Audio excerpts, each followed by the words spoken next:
This is our hymn today. Let me project it. This is a new hymn, 5.2. It's a profound hymn. Let me start with mantra.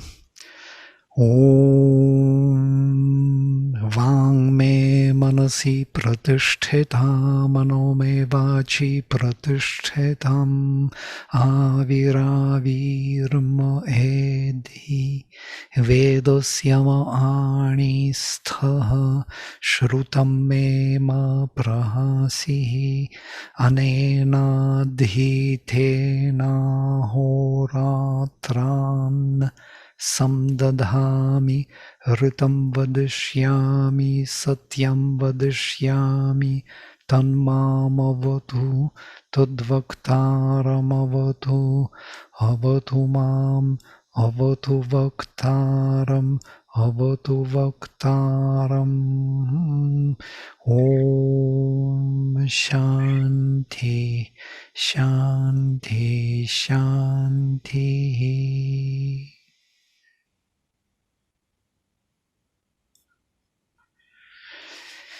Kumaram mata yuvatih samubdham guha bibharti nadadati pitre anikamasya naminadjanasah puraf pashyanti nihitam aratao. The hymn of the liberation of the divine force. This is Sri Aurobindo's preamble to this hymn. Nature, in her ordinary, limited and material workings, holds the divine force concealed in her secret or subconscious being.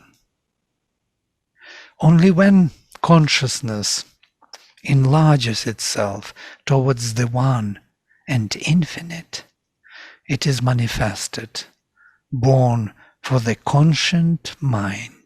It is born for the conscient mind. It's a puzzling statement. The clarities of the higher illumination cannot be kept so long as there is not this strength to guard them. This was my today's beginning. That aspiration is the strength guarding the inspirations. For hostile powers snatch them away and conceal them again in their secret cavern. Again conceal them. So again and again they are gobbling all what comes to us to save us, to liberate us. Divine will manifested in man itself liberates him from the cords which bind him as a victim in the world sacrifice. We attain to it by the teaching of Indra, the divine mind, and it protects the uninterrupted play of the light and destroys the powers of falsehood, whose imitations cannot hem in its growth and its outflaming. It brings the divine waters from the luminous heaven, the divine wealth liberated from the attacks of the enemy, and gives the final peace and perfection. So there is the whole technology, the whole process of calling. There is an aspiration which has to be flaming from the heart, kindled by those who are born in the body, and has to be vigilant, constant, uninterrupted, because it protects the grace which comes. The powers of grace are supple, subtle. They are not powerful they are not fighting against lower members of consciousness, against darkness. They are giving themselves to us. So these powers of darkness can snatch them and pull them out, down into the subconscious cave. Let us look into the text. It's a profound text. Let us take two shlokas or three of them from the beginning. These are trishtups, not shlokas. Kumaram mata yuvatih samubdham guhabi bharti nadadati pitre. The young mother bears the boy pressed down in her secret being and gives him naught to the father. Nadadati pitre. So it's like a pregnant mother holds within herself the prince and does not give him to his father. Though she keeps him so tight within her bosom, she does not diminish his growth, breath, power. Anikam asya, anikam breath his. Naminat janasa. Naminat, she is not diminishing anikam asya, his breath. Those who are born on earth, janasach, and that is my interpretation. But this force is not diminished. The peoples behold him established in front, in the upward workings of things. Janasach pashyanti, puraf pashyanti, see him in front, nihitam, established within, arato, in the, that's how Aurobindo translates, in the upward workings of things. Arati, he translates this as a movement forward or upward. Now, my interpretation will help because it's another language. So the young mother keeps him hidden in her body, the youth, the prince, and gives him naught to his father. Though she keeps him so tight within her bosom, she does not diminish his growth, breath. He is growing within her. He is Matarishva. Those who are born on earth, Janasa, can see him deep within, established as the leader of their difficult ascent.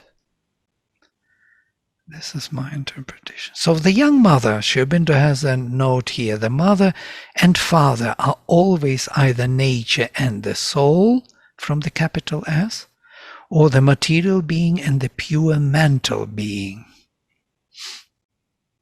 And number 14 isn't here. It's not here.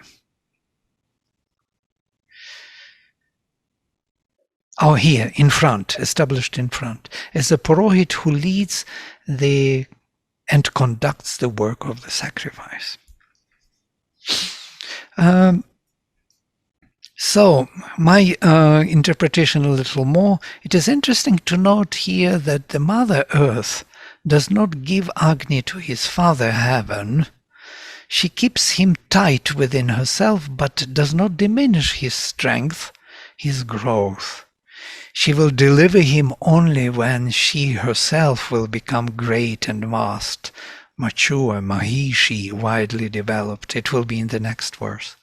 And it is only those who are born here on earth, in the mother on earth, in the physical body, as it were, can see him established deep within themselves as the leader of their difficult evolutionary path upward towards the heaven, but without leaving the matter, without leaving the embodied state.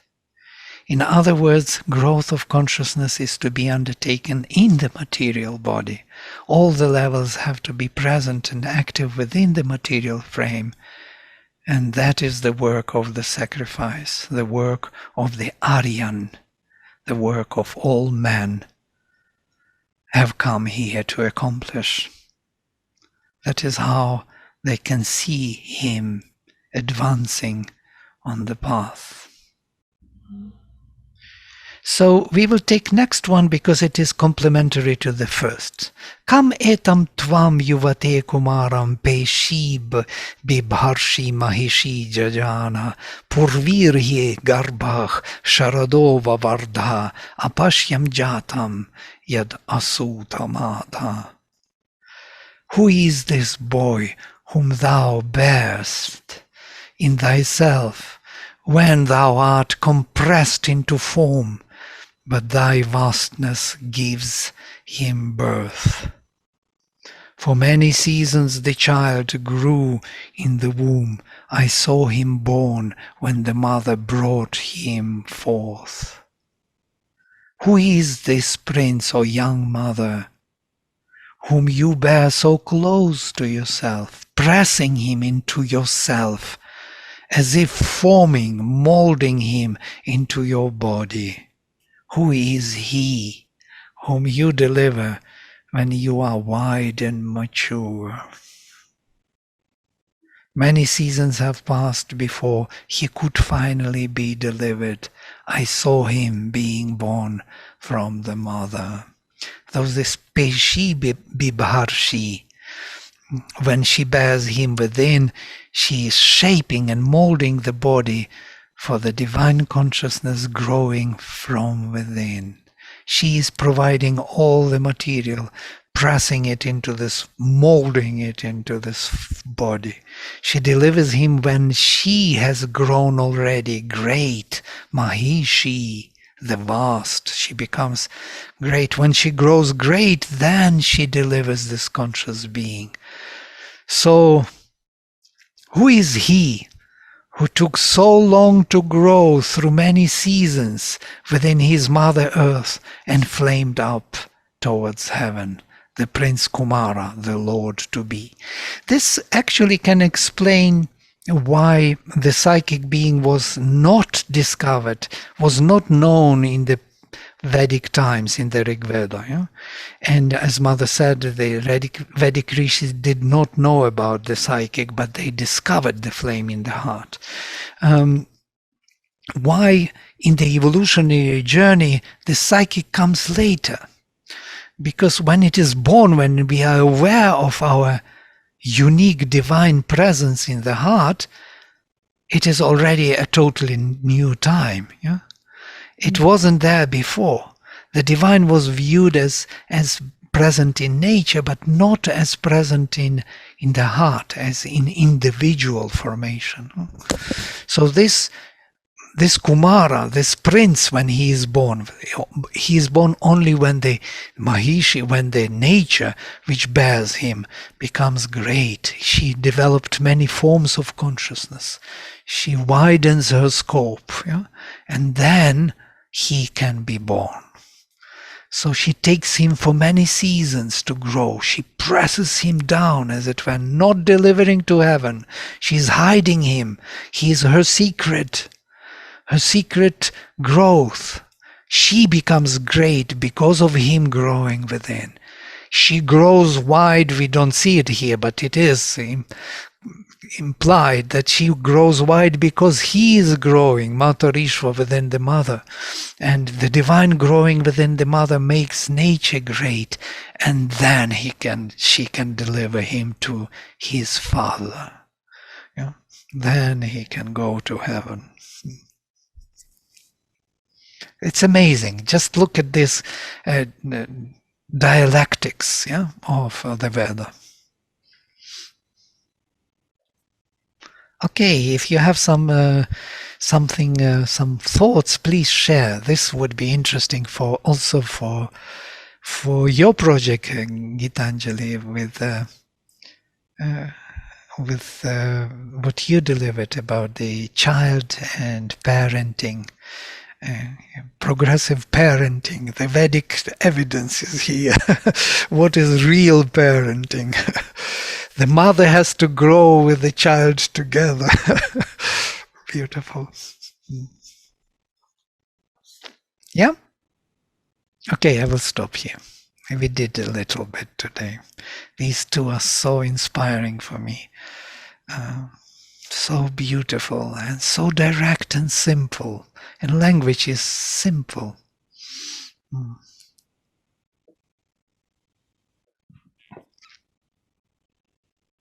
Yeah, Anuradha. I'm calling you, pulling you out, but you kind of went deep inside. You don't want to come out from that place. It's good there.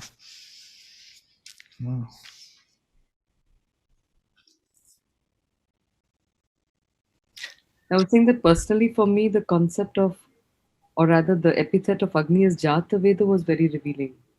Mm, The knower of the births. So when we perform action by offering to Agni, then we allow that the knowledge of Agni, which is the knowledge of our Swadharma, to guide our path. mm, So I think that is something that is, if we mm, allow that to happen, in some ways I understand that as being the equivalent of the psychic being, also the divine, mhm, really that light, that there is something in us which knows why, mm. and that knower of why what is seems to be the role of Agni. So the more we can grow that, the more we can kindle it and uh, feed that fire, the more there will be lights.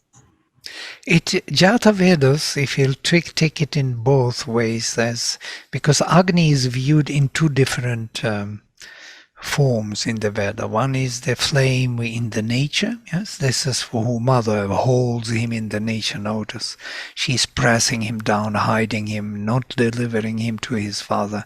That is the fire which pushes the whole nature to grow, to evolve. Yeah?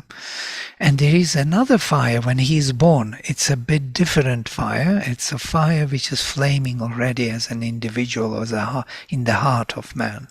Yeah, and between these two, there is a long process of evolution. Yeah? And both of them are addressed in the Veda. Both of them are spoken. They speak about that Agni is approached as Yajatra and as Idya or Priya. So he can be beloved, and that is the beloved one who is in the heart, yeah? The love concept of the aspiration in the heart. And the other is that yajatra, worthy of sacrifice, of the effort, every effort made in nature for transforming the body of nature, is that done with the power of Agni, tapasya within. That's not the flame of love in the heart. Tapasya is another heat in the body. And these two heats, two powers, are actually one Agni, only evolutionary evolved Agni, and the Agni which is originally universally there within the nature as the son of Rudra.